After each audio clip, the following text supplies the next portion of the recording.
మట్టితో చేసినదయ్యా నా పడవా, రాజు చేసినదయ్యా నా పడవా.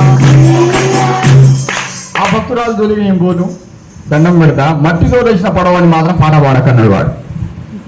ఇంత గుమ్ములు పుట్టిందంటే మనం ఈ యొక్క సముద్రం మీద నడిచే పడవలు చూడండి, మట్టితో చేసిన ఒక పడవ ఉంటుందా? మీ జీవితంలో చూసుంటారా? కానీ ఆ మట్టి దేహం మన శరీరం కాబట్టి ఆత్మ సంబంధంగా మనం పాడుతూ ఉన్నాం. Praise the Lord. కానీ ఆ మట్టి పడవ ఆ యొక్క సముద్రం మీద ఏ విధంగా మునుగదో, నేను మునుగను నువ్వు మునుగవు, ఎవరు మునుగరనే దేవుడు ఆ పాట మన ద్వారా పాడిస్తూ ఉంటాడు. మనం ఎప్పుడు కూడా ఎలా ఉంటామంటే విన్నారా, ఎప్పుడు మునిగిపోతావా, ఎప్పుడు కలిసిపోతావా, ఎవరి ప్రేమలో కొట్టుకుపోతావా?